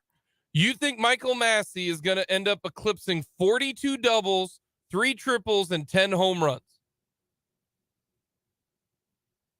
God, I hope you're right. You're trying to tell me that you think Michael Massey... Can Michael Massey give me better than a 93 OPS plus? Because that's what we need to talk about here. Let's use the proper numbers, Jake. Okay. Can he give me a 93 or better OPS plus? Yes. If Michael Massey can develop how he should develop, and his best tool is his offense. Okay. Like, am I saying he's going to? No. No. I need to not know. You can't go ceiling here. I want to know what they're going to do this year. I think he can have a 93 OPS plus. Really? I think he can have a 93 OPS plus. Do you know what Michael Massey had last year? It wasn't great. It tailed off. Yes. I don't know how many plate appearances Massey got last year. And that's the reason why I am not like right now. He's hitting the ball well in spring training. That doesn't mean anything. That does not mean anything. And we definitely know that. But last year, Michael Massey, he had 143 at bats, and his OPS plus was 93. Yeah, 93. I'm going to take Whit because I know you say these numbers don't matter, but they do. I mean, getting 60 extra base hits. I'm not saying the numbers don't matter. I'm saying the OPS plus creates the overall offensive impact. It weights the impact and weights how was he as an overall hitter. So yes, would it be great for him to have those numbers of 4 doubles, 3 triples, 10 homers? Sweet. If he can get that kind of production as a player in the offensive spectrum, but maybe he doesn't do that many extra base hits, but he's getting on base at a ridiculous clip, that's just as valuable. Like, that centers itself relative to the rest of the offense. I don't need Michael Massey to be a run producer. I need Michael Massey to get the hell on base. Okay. So you're taking Massey. I would take Michael Massey. Okay. Shortstop, Bobby Witt Jr. this year versus 2021's version of Nicky Lopez. I'm taking Bobby Witt Jr. I'll take Bobby Witt Jr. Even Nicky's best year, Bobby, you take Bobby. Third base, Hunter Dozier this year or Kelvin Gutierrez or Anser Alberto. It's just an all big mess of crap, so it's just a draw. Okay. Right field is going to be Olivares this year, looks like. Probably. Or are you taking 2021 Hunter Dozier? Eder Olivares can actually hit a baseball, so I'm going to go with Eder Olivares. To let you guys know, Hunter Dozier that year hit 216. Yep. And didn't even get on base at the 300 level. Edward Olivares, I will say this about it, can't stay healthy. Yep. Okay? Ed's injury history has been a bit of a bugaboo. When he does play, it's gone well. He's gone all right. Yeah. So if you're going to look at what he's done in the past, it's still not good, but it's better than Hunter Dozier in 2021. Okay. Are we taking Kyle Isbell over 2021 Michael A. Taylor? It's pretty neutral because Kyle has not shown I think it's pretty neutral.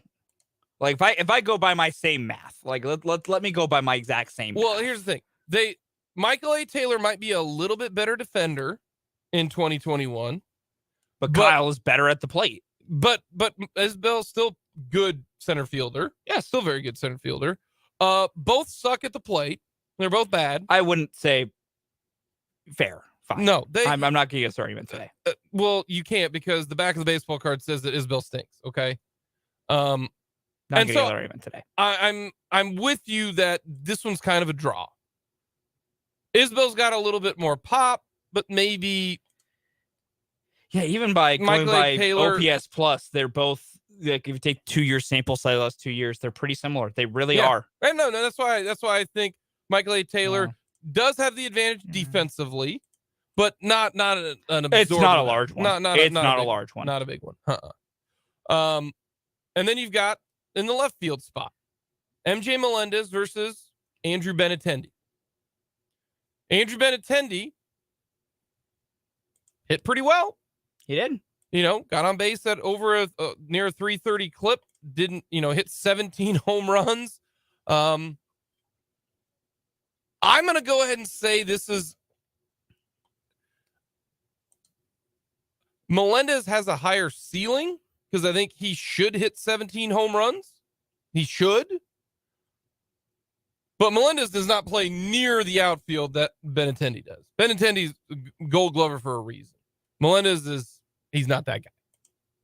I would probably lean overall Benintendi. If you want to go draw, I'm okay with it because I do think the pop for Melendez this upcoming year is going to be so much better than I think it was last year being a rookie. And I'm hoping that it doesn't go the opposite way. But last year, MJ Melendez ended up with 18 home runs.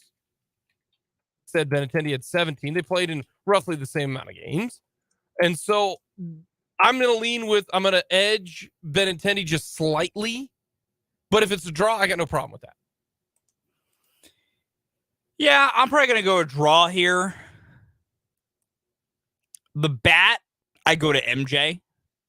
I think the fact that I think MJ can actually do a better overall job generating walks than Benny can. And the fact of the matter is MJ has infinitely more pop than Benny does in his bat. Yeah. Defensively, it's a lot closer than I think anyone would want to say in the outfield. Because Benny's goal, I will die on this hill.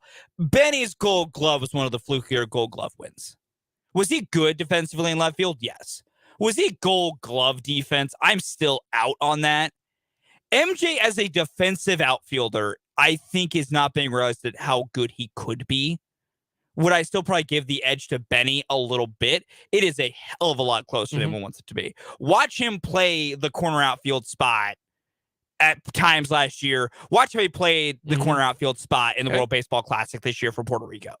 Like, he can play left field and right field. He's because we're kind of on the subject, the Royals need to scrap him being a catcher. The ship needs to go. I've moved to that plane. Stop having him catch. Put him in a corner outfield spot. Let him be there for, 20 years, and he will do great things. Well, it looks like he is the backup catcher. Oh, he is. No, he is. And congrats, buddy. You're doing both. But I've moved to change my opinion a little bit. And he'll definitely move to backup catcher, depending upon when Drew Waters comes back. But there's a lot of moving parts with all that. So you are going with the only person who's better in 20, who's clear better this year versus 2021 is Salvador Perez in in 2021. Yeah, he's the only one that he's the only one I could say clear cut. There is not an argument to make where that version is better, or where that person is better than their 2023 counterpart. Everywhere else, I think it is either clear cut that it's gotten better, or I think there is a substantial argument to say it is a draw or it is better. Yes. We agree that Reyes and Soler is a draw. That's a dead draw. Vinny P is better. I think you are a little too high on Massey and over Witt. I will take the experience. Numbers tell me, we're both on Bobby Witt Jr. Don't really care at third base because bad is bad. Olivares over 162 games, better than Dozier. Michael A. Taylor and Isbell, pretty much a draw. And then Benintendi and Melendez, close enough to a draw. So with that being said, Fulton, how does this team not generate 75 wins? Oh, it's very simple to me. What's that? Pitching. So I'm glad that's where it is. I'm glad you mentioned that. So the pitching staff, their pitching staff, who's better? Mike Minor had technically the most innings pitched and had a 5 ERA. Do you think Singer will be better than that? Oh, yeah. Okay. Brad Keller technically had 133 innings. Do you think Greinke will be better than Brad Keller? Yeah. Okay. I think 2023 Brad Keller will be better than 2021 Brad Keller. Their number 3 pitcher was Chris Bubich. He was the best pitcher for the Kansas City Royals, and he had a 4.43 ERA. Yeah, he was. Okay. Do you think the third best pitcher for the Royals, which right now could be Brad Keller, do you think Brad Keller will be better than Chris Bubich this year? I think it'd be a draw. So where do you get that you think they, like, if this group, we're talking about, Singer at was 5-10 with a 4.91 ERA, was the second best pitcher out of the starting 5. I don't like. I'm trying to put it together to where to me, what you're saying is there's no way, unless they all fall apart at the same time, that they're not going to win at least 75 games this year. You see where I see what I'm saying. Oversimplifying it, yes, but that's kind of where it is for them. Like, I get why their expectations are a 69.5 win season. I really, really get it, because so many young guys have to take a step forward, and there's no guarantee they will. Like, we think Vinny P is going to take that step forward, and I truly think he will. But the reason I bring this up here, and I don't want to interrupt with you, and I'm not trying to be mean or combative, is that Santana was so bad. He was. And yet they still found a way to win 74 games despite their best pitcher was Chris Bubich, and their best hitter that year ended up being Salvador Perez, who had a phenomenal year. Absolutely phenomenal year. But outside of that, you had an overachieving Nicky Lopez. Incredibly so. And that's essentially it. And Andrew Benintendi was an average guy. And, Benny did what he did. And that's why. That's why I'm not on the level of you're at, because I'm not going to bank on Massey being better than Witt. I'm not going to bank on all of this, because if you do, then there's no way that they don't win 75 games, because this roster here, like that pitching staff sucked. Yeah. And that's why, for me, like, so much of this year rides just on pitching for me, because I think enough hitters will take a step forward. Like, because one, when you look at it, Massey in the small sample size he had was just as good as Witt in 2020. Like, the numbers that are not the counting stats, which Massey won't get in his favor or come close to or even extrapolate to because of sample size. That's why things like OPS Plus are great, because they still matter about sample size, but they can kind of account for some things. And I get a point there. With Massey's limited sample size, I get saying maybe he might not be Witt. I get that. I'm not going to fight you on that. I can respectfully disagree on that with you on that I think differently. Same thing for Kyle Isbell, Michael A. Taylor, that I think he can take an offensive step jump forward that'd be better than Michael A. Taylor. But I understand the reservations on that, especially with how last year went. I get it. I understand these things. For me, if the offense takes the level of steps forward that they are expected to, which is not phenomenal. Mhm. No one's expecting, it's like, oh, Vinny Pasquantina's going to come out here and, all of a sudden threaten the American League Triple Crown and have a, OPS plus of 190. Like, no, like his WRC plus is looking like 130, which is good, above, 34% better than league average. But it's not like Alston's going to have an MVP season. I'm not going to say, we're not sitting here saying Bobby Witt Jr. is going to all of a sudden, become a 40-40 guy and hit 310. You still expect what you saw last year, but and a little bit more walks. And that's the point. Strikeouts. And I think if you look at all these young guys that got the really big cup of coffee, the Bob Witts, the MJ Melendez, the Vinny P's, those guys taking a moderate step forward. And then the other young dudes that are asked to play being, a hair better. That's an offense that can score you 3 to 4 runs a game. So that's where the problem is, where I think this truly can all fall apart. Where I think this all falls apart is in 2 ways. One, your offense hits some really extended cold spells, which with a bunch of young guys is going to happen at least once, where for like 2 weeks, they can't sniff a hit. The other fact is simply this. It's if that pitching doesn't take a step forward and doesn't perform, this pitching staff is going to be dead last in the league again. Because if they all perform to prior expectations, the only starts you should watch are Zach Greinke and Brady Singer. Outside of that, do not turn on this TV because you are going to want your eyes to bleed at what you're watching. And we agree that the offense has a chance to be a lot better this year. Yeah. Correct, right? If this Royals pitching staff has any of the numbers that the 2011 pitching staff, this is where we differ the most. If this year's pitching staff has the numbers of 2021, a team that won 74 games, then this pitching staff is an abject failure. There is no way on earth that you should have a worse pitching staff than 2011. 2021. Or 2021. Yeah. We are talking Singer, Keller, and Greinke should be better than their best pitcher in 2021. So if they do, and you say it all relies on pitching, and they are this bad, then you need to move on from whatever you're doing pitching wise, because this is awful. That was awful. I fully and that's the reason why I say there's no reason then that they shouldn't win 75 games. I think that's an incorrect way to think, because wins and losses are so much more complicated than, that team was just as good. Like, one bad stretch could be the difference between 72 wins and 68. One bad stretch. I don't care. I care about wins now. I know you do, but I'm trying to get you to understand the simple fact of you cannot say, well, you have to get 74 because this team has 74. Do you know what their Pythagorean win-loss was for the 2021 Royals? I have no idea. 71 wins. So they overachieved by 3 wins. I am so done with because that's how complicated wins are. No, it's not. Yes, it is. You get wins and losses, man. It is so much more nuanced than that, though. No, there's not. It's a completely backwards 1980s way of thinking of just like, your counting stats were just as good as 2021, so you better have the same amount of wins. Because every season is different. Every team you play is different. So that exact 2021 team could sit here and face a team from a different entire year and get different amount of wins because the league is different every year.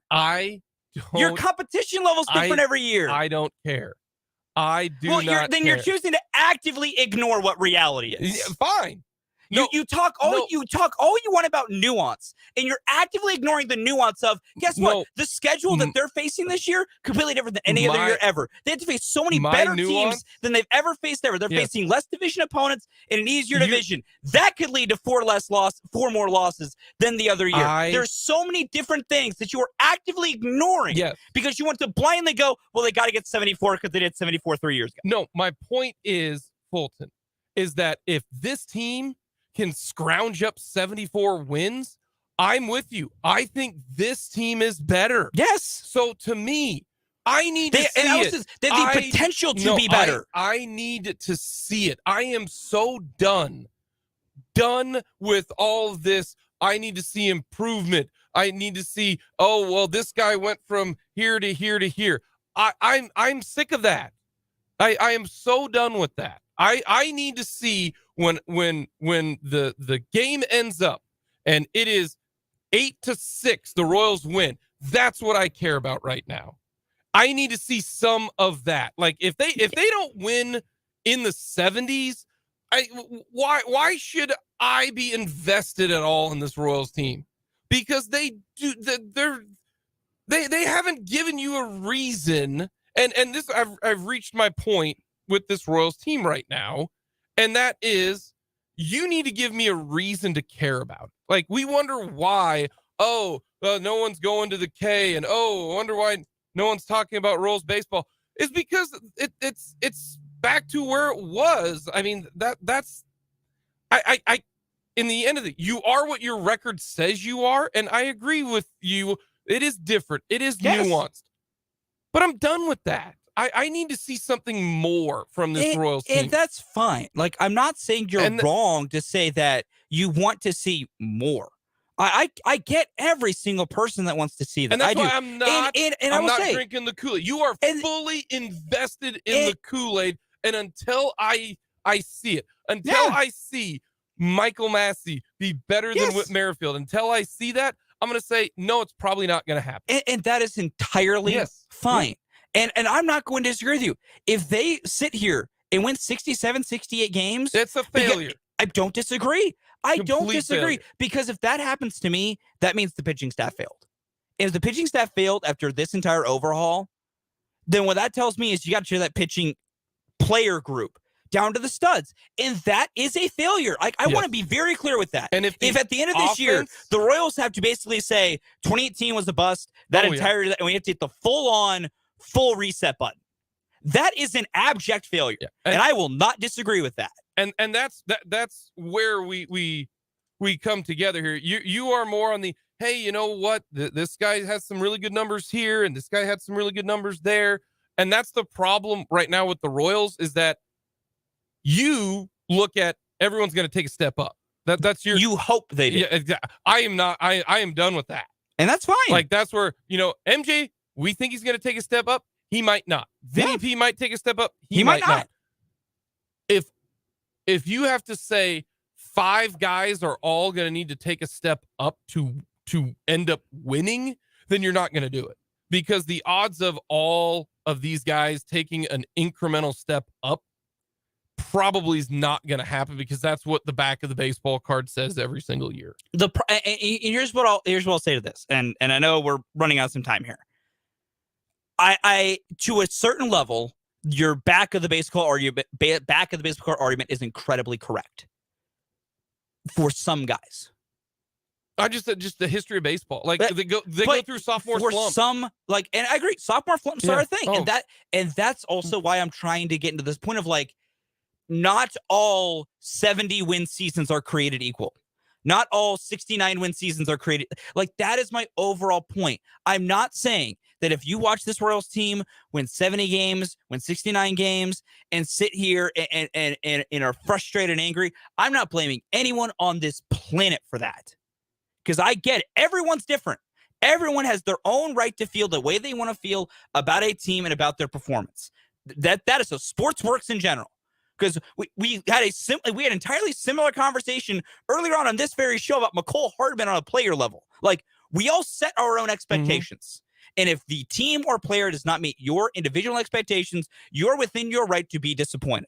Now, on certain levels, I would then ask for you to maybe evaluate your expectations and were they rational. But beyond that, and I think in this situation, you're very rational with your expectations of like bare bones what you want them to see. And I get that. Wins, I do. But I'm done with development. And that's the thing of, like, this very fine line of, I get that Royals fans are tired. I get, you're 8 years removed from a World Series victory. You are, we call it 5 years removed from the last time this team was an absolute, I want to vomit when I watch them play bad. 2018 was the last time you could watch this team play and go, wow, I'm not sick to my stomach right now, and I can keep down my Thai food.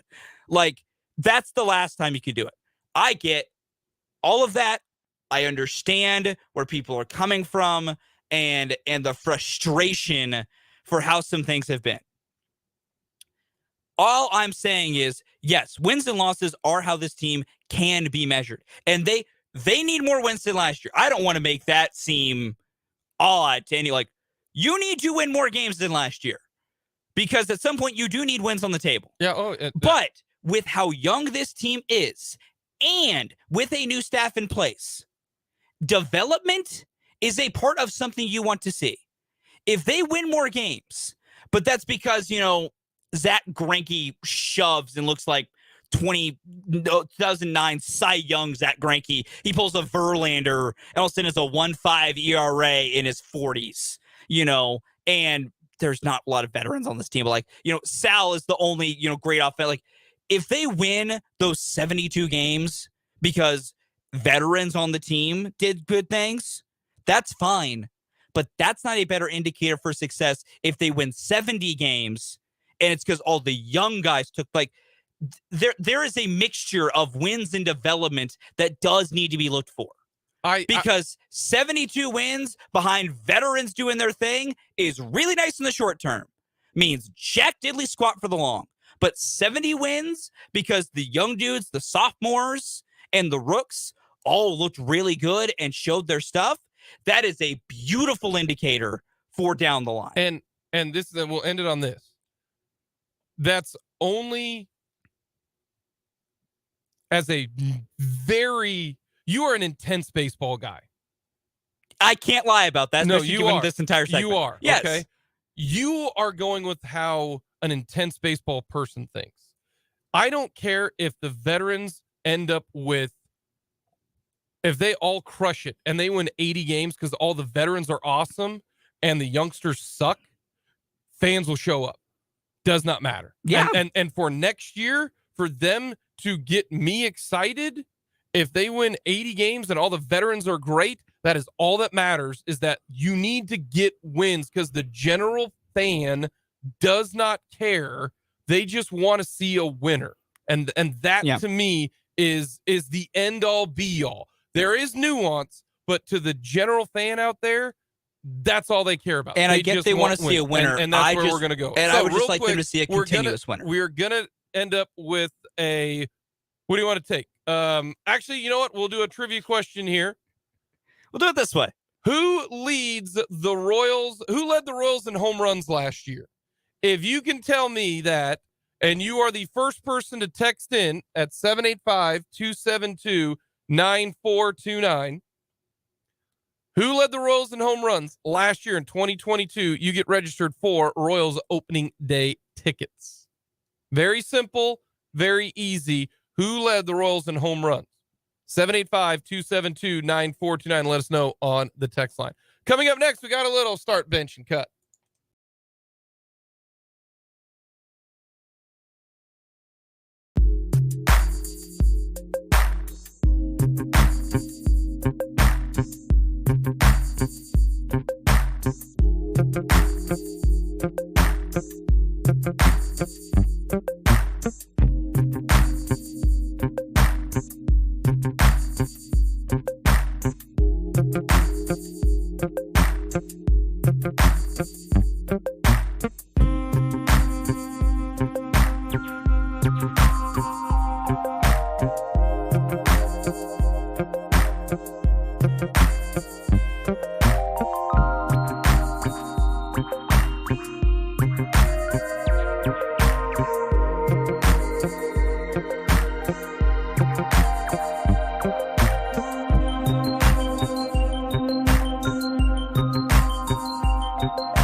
Cut. We're going to go the K-State edition of Start, Bench, and Cut since they're going to be playing coming up at 4:30 pregame, 5:30 with the tip-off from Madison Square Garden. All righty. We're going to go on the basketball side of things, all right? You get to bench, start, or cut. We're going to go a guard edition, all right? Okay. Jacob Pullen, Barry Brown, Marquise Noel. I'm prisoner of the moment here. Start Keese, bench Pullen, cut Brown. I openly admit, a little prisoner of the moment there. Okay. I've never had more fun than watching Marquise Noel play basketball. All right. God, it's been a lot of fun. For mine, we're gonna go NFL Draft Wide Receiver Edition. Jordan Addison, Jackson Smith and Jigba, Zay Flowers. The projected 3 best receivers in this draft. All right, say those one more time. You said those really fast. Jordan Addison, Jackson Smith and Jigba, Zay Flowers. Start Jackson Smith and Jigba. I think he's going to be really good, by the way. Yeah, he probably will be. Then I'm going to go Zay Flowers, and I'm benching Addison. Or cutting Addison. Okay. Yeah. That's fair. That's a fair order. I think Addison doesn't have the separation getting open as much as Zay Flowers will. I think that's fair. I think that's actually a fair point. Yeah, that's what I'm gonna go with there. I think that's fair.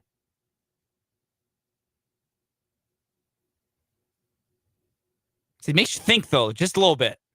No, I'm thinking of how awesome it would be if Jackson Smith and Jigba fell to like pick number 21. It'd be cool. It's not gonna happen. It'd be so cool. I think he's gonna be really, really good. I think last year he just it wasn't great for Ohio State because he was hurt, and at that time he was like, "Look, I don't want to hurt myself anymore. I don't blame him. Yeah, hurt myself and my chances for the NFL draft."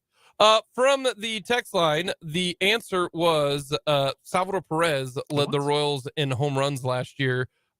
Despite only playing in 114 games, he had 23 homers. Bobby Witt ended up with 20. MJ Melendez with 18. So we have one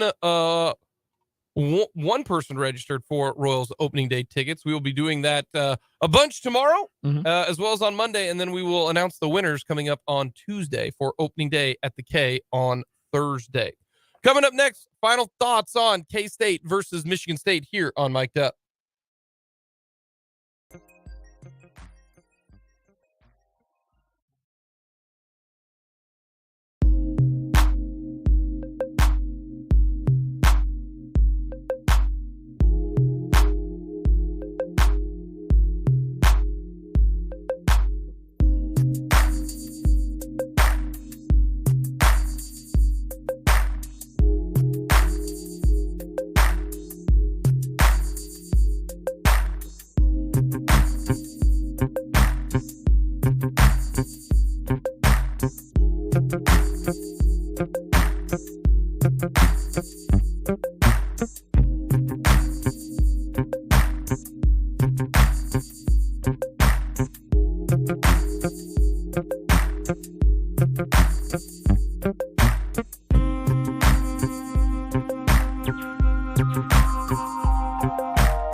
On Michigan State.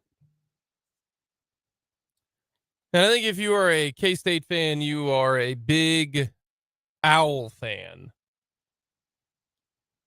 Mainly because they're great birds. You're an owl guy? Owls are cool. Yeah, owls are cool. Owls. Yeah, owls are cool. Like, when have you seen an owl? I've gone bird watching a couple of times. Seen a couple. My best friend is a big bird watcher, so I'll go bird watching with him sometimes. It's really fun. I recommend it. Bird watching is a very fun activity. Wait, what? Yeah.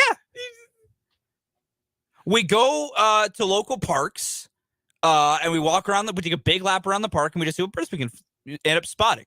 Good way to get some fresh air. Okay, so light exercise. Okay, I did not know there. Like, so really, you're walking and then just like doing something else while walking.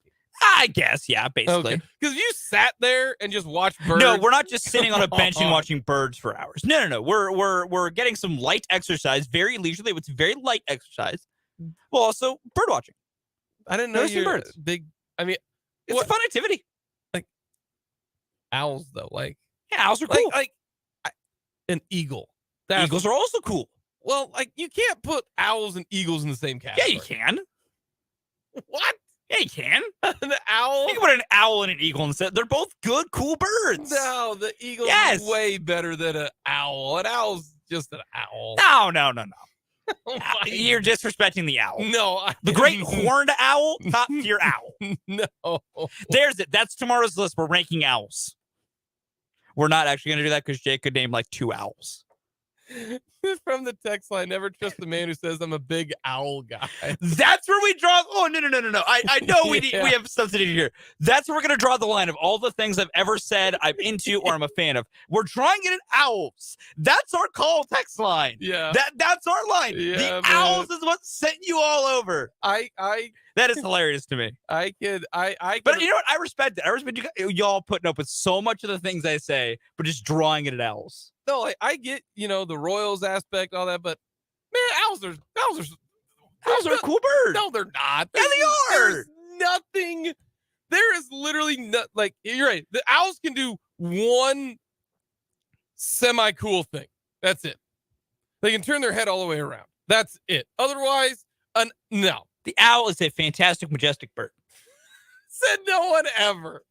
Fulton, buddy. Disrespect the owl. I will. Disrespecting the owl. I am. The owl's just, I mean, it's not like a pigeon where it's a crap bird, but pigeons are a meh bird. No, they're a crap bird. They're a meh bird. No. The pigeon is the Hunter Dozier of the bird. Man, why you gotta insult pigeons like that? Because they're both bad. All right. Period. No, you want the Florida Atlantic Owls to win. You want them to take care of business because I think the size inside of Tennessee is going to be a little too much if the Cats can hold on. I really do. Your final prediction and give me where this game is going to be won at. I think K-State wins the game. I'm going to go with K-State as my pick here. I really think this comes down to it's a close, tight game, but I think K-State's ability to pressure the ball and speed up the tempo is going to be important. And I think it's going to come down to a close, low possession game late. And K-State's going to have the best player on the floor, Marquise Noel. And I know there can always be a worry at case of the try too hards. I don't think Marquise Noel is going to be able to have a game at Madison Square Garden and not show up and show out. I think Keith has a nice little 20-plus point, 8-plus assist game in him tonight. I think he has a great day. I think that Johnson and Noel need to somehow combine for near 38 to 40 points. Because I think this is a low-scoring game because Michigan State is going to dictate the pace in this. It's always easier to slow a team down than to speed a team up, especially if you're a veteran team, and Michigan State is a veteran team. A lot of old heads in this entire matchup. If they were a younger team, I think that you could lure the other way around. So I think it's going to be a low scoring game. And because it's a low scoring game, that's where Johnson and Noel have to play well. Yeah. And then he said it, I want to say last week, maybe it was after the Kentucky game. He goes, I am the X factor for this team. And he was the X factor when K-State beat KU. It is Desi Sills. I think Desi Sills is the X factor. It went from Naquan Tomlin and what he can do. Anything that Naquan Tomlin does on offense is a complete bonus for you. You know, those alley-oops and the layups that he got. That's a complete bonus. But it's Keontae Johnson, it's Marquise Noel, and then if Desi Sills plays well, if Desi Sills is the guy who can get you 10, get you 11, get you 12, or he gets to the free throw line, makes his free throws, hits a three. Desi Sills, with how well he plays, might end up determining this game, because if Noel plays not up to, if Noel only scores 13 points and Johnson gets 18, they're not going to win. I don't think they can win. I think both those guys need to play really, really well. And I think K-State gets the victory. I just think that they are a better, deeper team. I think Cats will move on and play on Saturday. Coming up, we will finish things off with the mic drop.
Be listening tomorrow. You'll have a few more chances to get registered for Royals opening day tickets coming up on Thursday.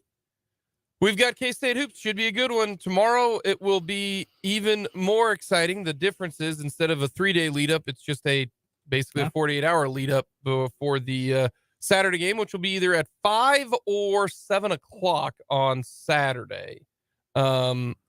Hopefully K-State's there. I'm going to guess it's going to be the 5 o'clock game. I imagine because this will be played in New York City.